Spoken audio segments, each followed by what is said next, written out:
This is the Puck Junk Podcast.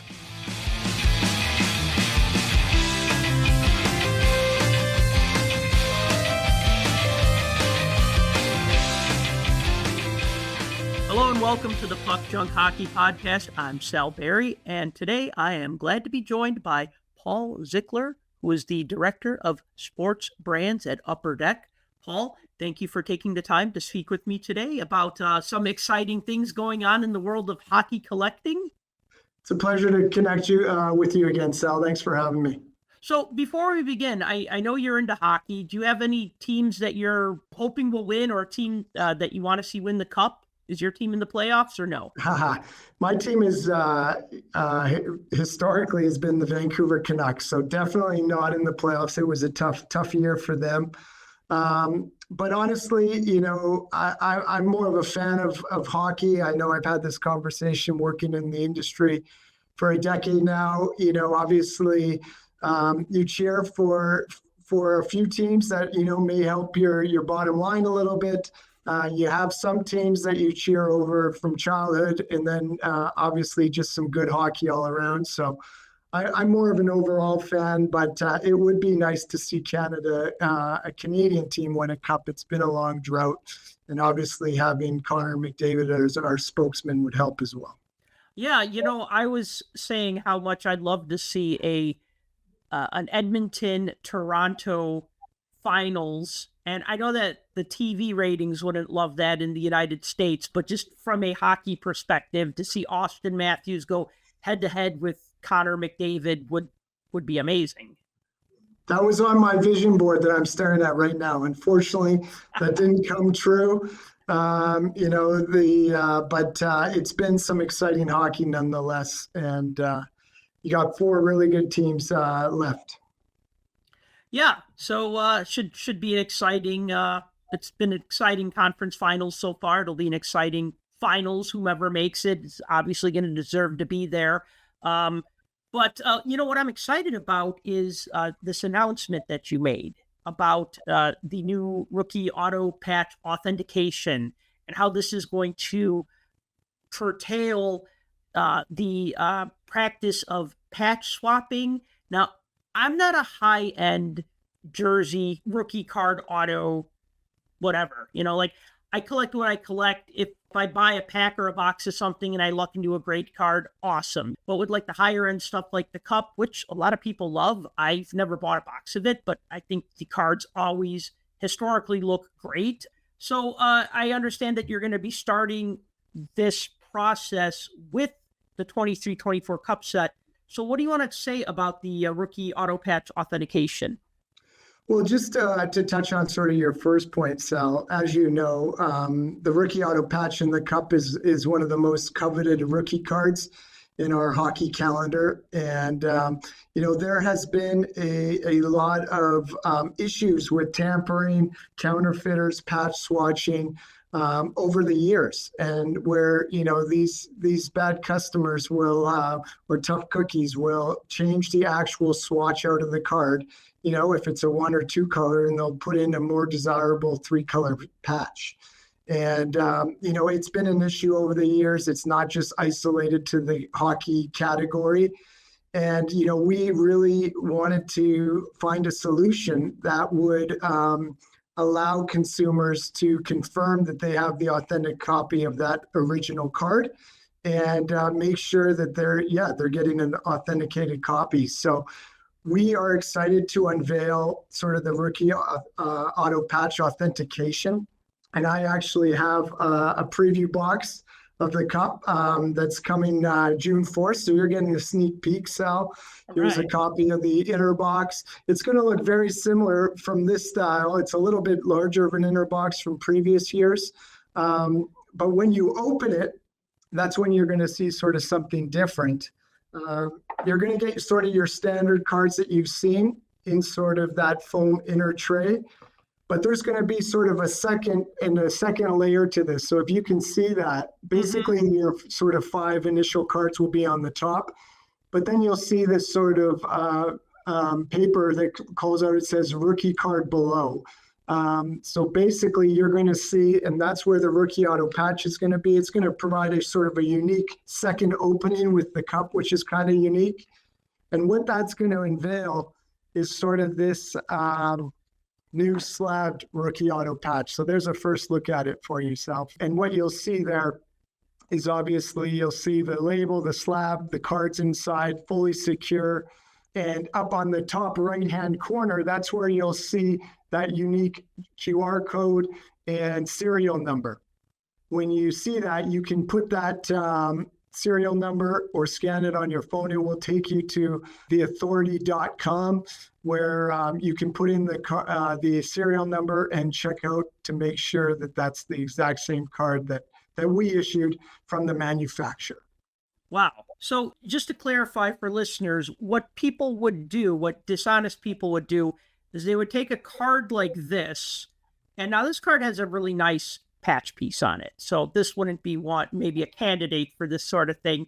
But if it had like a two-color jersey piece on it, and what they would do is they would pry that off, go into their closet, pull out a jersey and a pair of scissors. I'm sure it's a little harder than that and more involved than that, but basically cut something from like a non-game used jersey and then just put it over or replace it with this fake piece. And why they would want to do that is because obviously the nicer the patch piece looks, the more desirable the card is, but only if it's like the real patch piece. I mean, if it's something you could get from from my closet, then yeah, I totally understand. This has been a problem, and this is going to obviously solve that problem or fix that problem. I can show you what that card's going to look like because it's a Matt Murray card. When I'm looking at the patch here, you can see that serial number, it's along the right-hand side of the label there. You can put that unique identifying number right here into the Authority website, and all you do is press go. And then boom, you will see a multitude of images from that specific card. Obviously, some details along the left-hand side of the information on the card, and you can sort of scroll down and make sure that your materials and patch matches what's actually in the card. So you know that that's an authentic version of the card. And especially for users, there's a lot of people that buy these high-end collectibles through third-party sites like eBay, and other channels. So now you have an immediate way to guarantee your collectible. If you have that serial number, you can double check it on the Authority and make sure that it's an authentic version before you make the purchase. Because usually, these consumers that have the unfortunate situation of having a card that's tampered with, there's not a lot of things they can do other than following up with the manufacturers or filing a case with eBay. But it usually takes a lot of time for them to find that answer. And this way, it's with a click of a button, as long as you have the QR code or the serial number, you can check into that right away. Oh, that is cool. Yeah, and so this would be online basically in perpetuity, right? So if somebody buys this card on eBay 5 years down the line, they'd still be able to reference that information. That information is always going to be there. Yeah, the key will be holding on to that QR code and that serial number. But yes, once it's on the site, it's on the site. Yeah. So if you take a picture of the QR code that's on the slab, does that take you automatically to the page, or does it just take you to the home page and you still have to type in the number? I believe it takes you to the home page. Yeah. So I would hold on to the serial number. That's the key element there on the slab. Nice. Is there any plans to do this with any other cards besides the cup? That's a good question, Sal. I think, we take a lot of pride in garnering feedback from our sort of collecting community, whether it's distributors, whether it's hobby shops, whether it's key influencers, whether it's podcasters. So we really felt that this was, obviously being the Rookie Auto Patch in the Cup, a great product and card to test this new authentication slab with. And, we're really going to see how consumers respond and, make sure that it's reacted favorably. But I think that there's potential to definitely, move this along to additional offerings for sure. And, giving you sort of the history is, we've been working with slabbing and protecting collectibles for a few years now since we launched our Collect Forever website.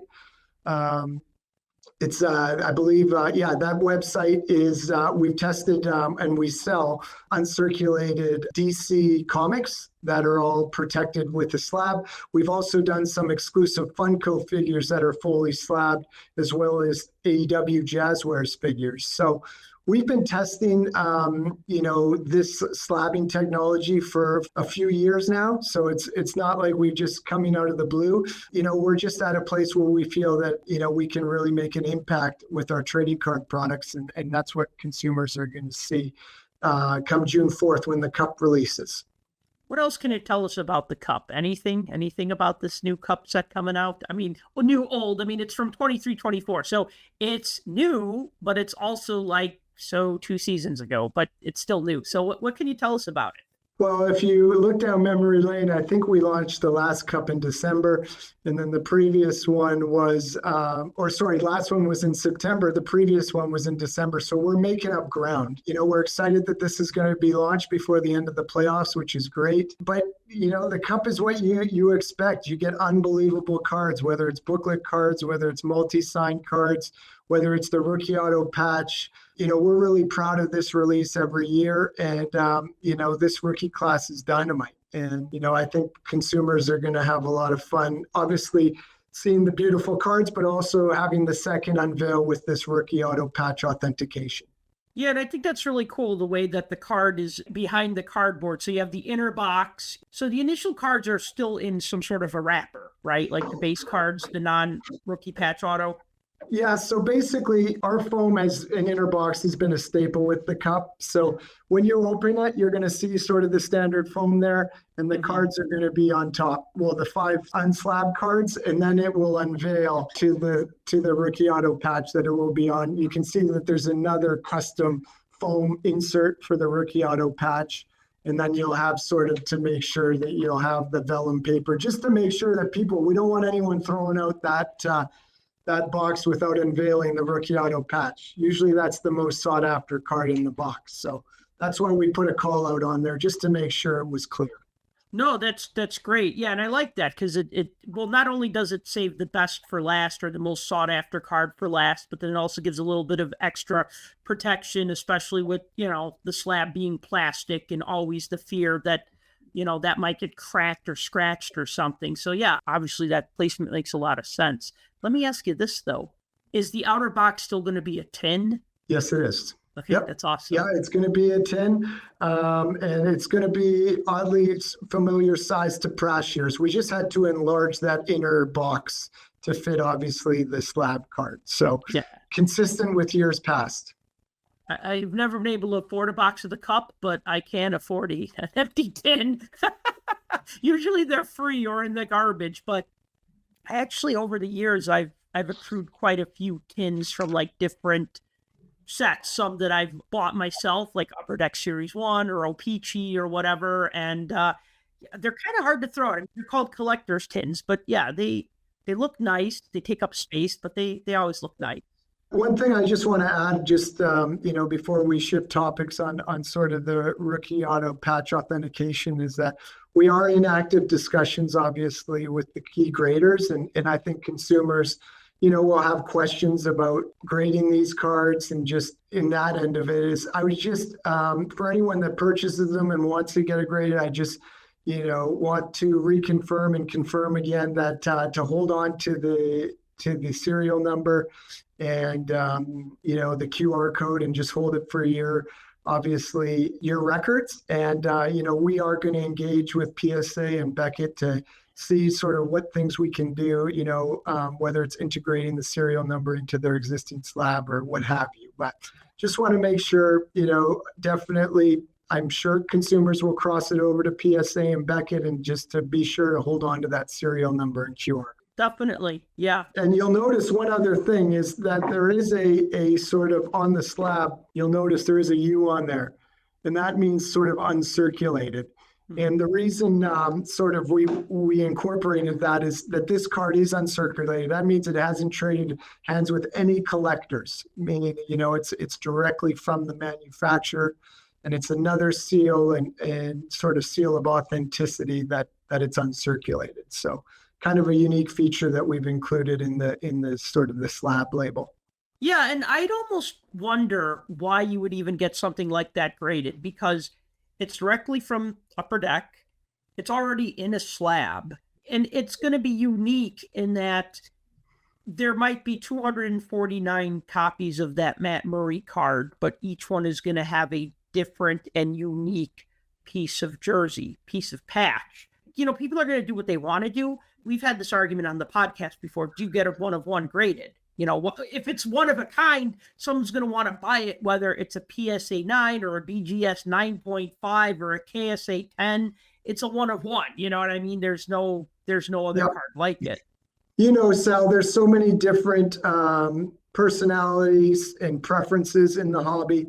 There's going to be some. And so I want to make sure that sort of people know that. Just make sure to hold on to the serial number and QR code. So I want to ask you about the PWHL cards, because Sure. I remember we talked about those a while back. I think I got a box here, actually. Let me see. Oh, okay. I'll send you my address in the chat. No, this is a pretty hot product right now, I'll tell you. Still, it's funny. Minnesota is back to back in the Walter Cup finals, of course. So I remember you talking about this when I interviewed you. I think it was for a Hockey News article at the end of 2024. So I remember you saying that this was hopefully going to grow that market and grow the interest among female collectors, but also for the sport of professional women's hockey. And then this set came out, and in like 2 weeks, it was like completely sold out everywhere. And what was initially an $80 box of cards shot up to like $300 on the secondary market. And even base sets, 50 card base sets, selling for $50 on eBay. So are you at all, at least a little bit surprised, pleasantly surprised about just the overwhelming success of the PWHL inaugural edition cards? Yeah, I can be honest. I think it exceeded our expectations. I think anytime you launch an inaugural set, there is an added element of collectability. But I do think in this level, I think just the growth of women's sports and women collectors, is sort of on a trajectory on its own. And, the PWHL, you can see from their takeover tour, they were selling out huge venues, and and I think that has really resonated, and they continue to grow. We're really excited. Obviously, my hometown, Vancouver, is getting an expansion franchise, and so is Seattle. So that's exciting for us because that means we can feature more players and products. We're excited. We're coming up to, I think we'll be releasing our next set in the next 6 to 8 weeks, which would be, our second flagship set. And we've got some exciting surprises in that one as well. Okay, so obviously you can't tell us because that would spoil the surprise. But can you tell us anything about that set? No, the only thing I note is we're really excited about Sarah Fillier. We obviously announced her as an exclusive spokesperson, around the start of the season, along with Taylor Heasey. So you can put the two together there. But I really feel that Sarah's the sort of the face of Canadian hockey moving forward. I think she was either tied or 1 point off of the points lead during the season this year in New York. And, we're really excited. She'll be obviously featured with her young guns in this series. And maybe you'll see some autographs from them as well. Ooh, okay. There we go. That's exciting. Yeah. Do you think there'll ever be jersey cards in a set like this? I do. The thing about obviously on the jersey side is just having the accessibility to purchase enough jerseys to make a product. Anytime you launch, new uniforms or a new partner or a new league, what have you, it does take a while to scale up those materials and make it accessible. So we'll work with the league on that. We do have visions. I think it's still probably a couple years away, especially as they launch new jerseys in year 2 with Bauer, who was a new partner. And now there's two new expansion teams. So it's on the vision board, and I think we'll get there. We'll just have to obviously be strategic when the timing is right. Another thing that exceeded expectations was the Four Nations face-off.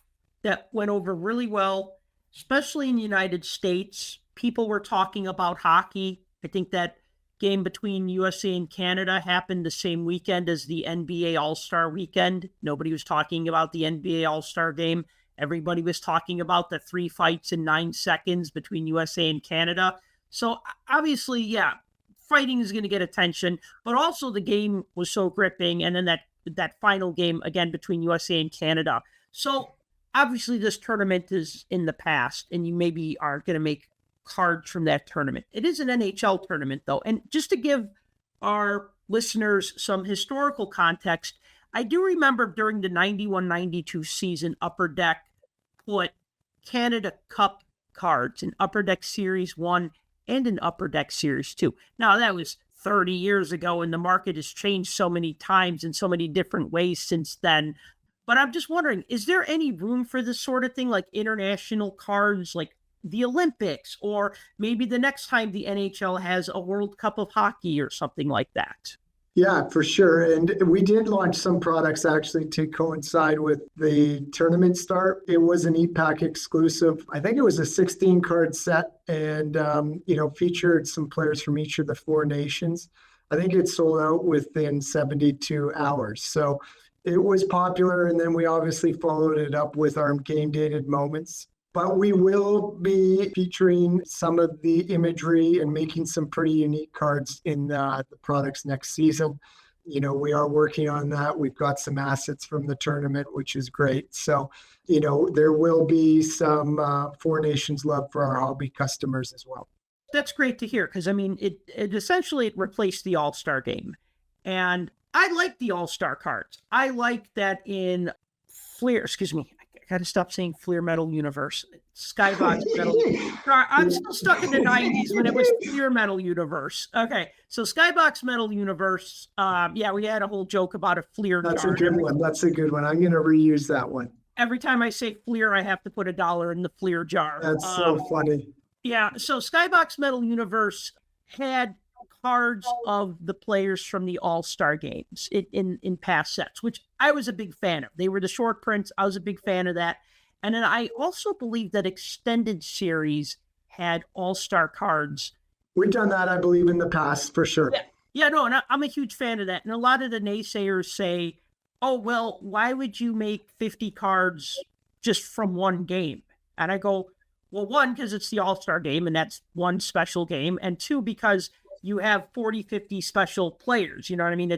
These are the best players. These are another opportunity to collect, the top players from the game. So I'm a big fan of that. I'm excited that you're going to put in some more Four Nation face-off cards in upcoming sets. I'm looking forward to that. And Sal, they did announce that they are going to follow this up, in the cadence with the Olympics. So they are bringing it back. I think it will be a more robust tournament. Obviously nothing's been announced from the Four Nations. So it definitely has a future home. And, for growing the game, obviously you saw the ratings. Olympics are right around the corner. The NHL pretty much hit on it, blew past all attendance records last year. So the game is in a very good spot. Game's never been faster. Hasn't been more scoring, younger, youthful. We're having rookies that are making an immediate impact. And, it's a good time to be a hockey fan. And the Four Nations face-off really brought some new fans into what we've been watching for years. I want to mention how Extended Series coming up is going to have those chase autographs of Alex Ovechkin, the 2005-2006 Upper Deck Young Guns buyback. and you had Ovechkin sign 8 of them. When did you get the idea to do this? Like this, were you thinking about this for a while now, or was this like, I mean, I guess you don't have to tell me the exact moment that somebody thought of it, but it was announced a couple of weeks ago. It made waves in the hobby. I just wondering if you could talk a little bit more about that. Well, I'm glad people are excited. We're excited as well. Ovi is an incredible ambassador for our category. He's a huge collector himself. He definitely referenced, I think he had an article in The Athletic about his game use stick sort of collection, but he likes cards too. And, it's great when players embrace the category like that. And he's one of those guys. Obviously, his milestone was unbelievable. And we kind of just came up with the idea. Obviously, the Young Guns is a well-known rookie card in our industry over 30 years. And obviously, Extended being our flagship. And just the timing, it seemed like everything was aligning. And not only that, he's featured on the box as well, which was pretty serendipitous.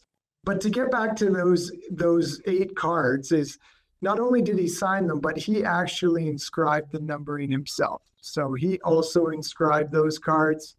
That 8th copy is inscribed GR8 out of 8. So something quite unique.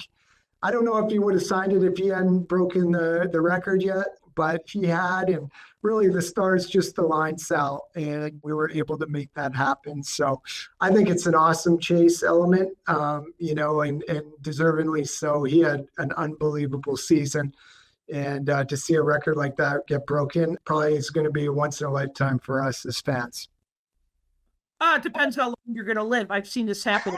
I saw Gretzky in 94 and now Ovechkin. So, yeah. Maybe Austin's got it. There are definitely some goal scorers out there nowadays. So you're probably right.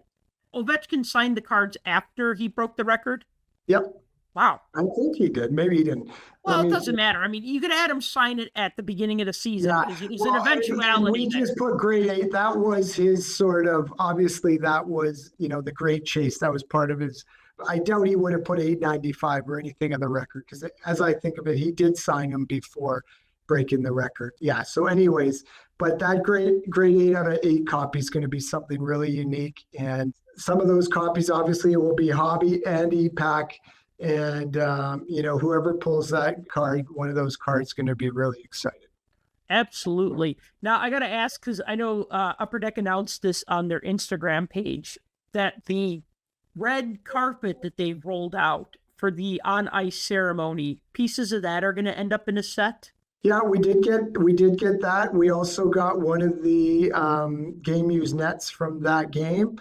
And we're working on a few other things. So we're looking at potentially creating some sort of set or overlaying it into another product at the future. So we've got some assets tied to that moment, of course, because it was a monumental one at that. That's exciting. Sometimes I kind of make fun of some of those things. Like, I'll admit, one thing I like to bag on are the banner year cards that are in SPGU, because I just don't see any love for them on the secondary market. They're always in dollar boxes. I mean, unless it's an Ovechkin or a Crosby, then anything with Ovechkin or Crosby or McDavid or Bedard or half a dozen other players. But when it's just like, yeah, this is a piece of a banner from an all-star game. There's some pretty unique stuff in that. Yeah, the banner year has been around for a while for sure. But also the net cords, obviously all the game used jerseys from the events. Maybe 4 Nations year. There's going to be some unbelievable sort of memorabilia cards in next year's SPGU as well. Before I let you go, I want to talk a little bit about Extended Series and about the upcoming Series 1. The first thing I want to ask is, Extended Series is going to be here for a while. I'm a big fan. I actually, if you remember the great Chris Carlin before he moved on, one day I emailed him. Chris Carlin's still great. He's still great. And I say moved on, that sounded I didn't mean like passed on. I mean, moved on to a different company. But when Chris Carlin was your marketing guy, he had a really long title. In my mind, marketing guy, but it was like senior manager of fan experience and something else, but marketing guy, right? So I remember emailing him. This is way back in 2017. And I said, will there ever be an Upper Deck Series 3? Actually, I emailed him a bunch of questions, and he actually took it to the team and had them answer my questions, which I was super psyched about. But he said back then, now this is 8 years ago or whatever, that retailers were not really thrilled about a third series. So that's why it hasn't happened yet. Now, fast forward to 2021, there's an extended series, and then there's been an extended series every year since. I've been a huge fan of this. I love Upper Deck Series 1, Upper Deck Series 2. I mean, I was crazy enough to ask Chris, will there ever be a Series 3? And now there is, in effect. I know it's extended series, but in my mind, it's Series 3 because it's the third series. What are the plans for that? Is this going to continue? Has this been super successful? We're going to just see this keep going every year, or what's up? Yeah, and obviously, the time of year that extended comes out, typically, obviously the summer months, it's not in the heart of the calendar. So it's easy to sort of put it as tier 3 when you're comparing it to Series 1 and Series 2. But we've really found a cadence with it. And obviously, a lot of people, you see some of those retro designs. We've got a lot of rookie content in there. Van Tilly and Cooley sort of headlined the Young Guns extended series checklist last year. This year, it's Will Smith, who's not too shabby. So we've seen demand for the product grow over the years, and I think it's here to stay. So anytime you launch a new brand, Sal, there's always learnings, there's usually some tough feedback, but based on demand year over year, we're continuing to see the demand grow. And I'm sure Ovi and having those buybacks in there, is just another element. So we're going to continue to tweak it, and like we do any of our brands, of trying to increase content and value, and extended. We're proud to see where it has come from where we started, and I'm glad you're a fan of the brand as well.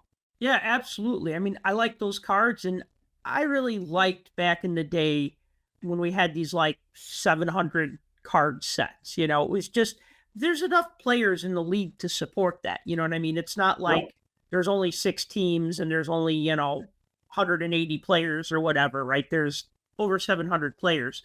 So that's good. I know there's usually like a deadline. If the player made the debut after the All-Star game, then they have to be held until the next season for Young Guns or rookie cards. Usually. Yeah, there's sort of a holdover class. Yep, you're right. Okay, yeah. So the other thing, though, is there always just not 150 rookies, 50, 50, and 50? Yeah, it's every year is different. Every year is different. Right. So, it obviously, for a lot of new collectors, right, is understanding sort of what makes a rookie. And by our definition, they have to skate in an NHL game. So, each year is different. And, but we're really stoked for our holdover class next year. We got the last 2 weeks of the season was a fury, and in big markets too, like Gabe Perreault in New York, and Demidov in Montreal, and Ryan Leonard in Washington, and Parenk in Calgary. People are extremely excited for the holdover, the early rookie class next season. And so are we. Demidov just had a few games, but you can see he's got an unbelievable talent. And Montreal is one of the youngest teams in the league, and they had to push hard to get in the playoffs, and then they had a strong showing. So they're going to have more draft picks this year, and they have Demidov. So a lot of things are looking bright for those fans of the Canadiens. There's a listener of the show named Jordan, and he messaged me on social media, and he's like, hey, do you think Demidov's going to be in extended series? I said, no, he missed the cutout. He's going to be in Series 1, so start saving now. So you can buy your case of Series 1 because he's a huge Habs fan, so he'll want to get his card, of course. Series 1, for the longest time, was a November release. Now it's an October release. And that started in 2023. Is that where it's going? Is that where it's going to be now for like the foreseeable future? I don't really mind it being an earlier release versus a later release. It was a business decision, of course, and I'm just wondering if you could talk a little bit about that, about pushing it up a bit. Yeah, no, I think, obviously we made that transition a couple years ago, and obviously there was a strong consideration just in terms of production times during COVID and the challenges we had. And, all of the companies had a tough time getting products out the door for a multitude of reasons. And so during that time, basically that's sort of when the shift happened. And I honestly, I think it's great. It's that first week or second week of October, right around the start of the season. That's when, people are just super pumped for the year. I think it's a good little kickoff to the season.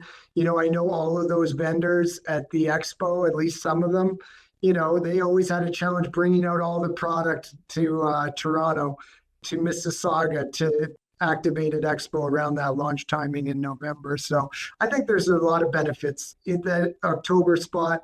And I think that it's sort of led to the new cadence. And you see the sort of new skaters or draftees in Series 2. So I think it's a good spot. And I think collectors have liked it as well. And our partners. I did like the fact that Series 1 had young guns from the rookie photo shoot or rookie players from the rookie photo shoot. But I also understand it was was cutting it really close to do that photo shoot in like August and then have the cards ready for pack out in October for like a mid-November ship date or launch date. Yeah. And so that's been, I think, 2 or 3 years now. We kind of launched that with the reconfiguration and I think all in all, we've had an overwhelming sort of positive reaction to that.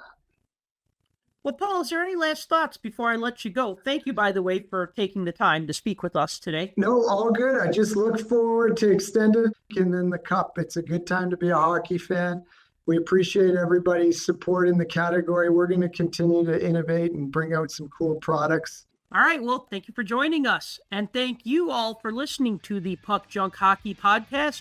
As always, if you've enjoyed this show, please be sure to like and subscribe.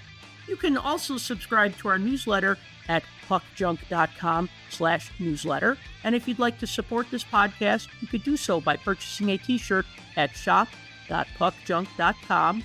And until next time, collect what you like.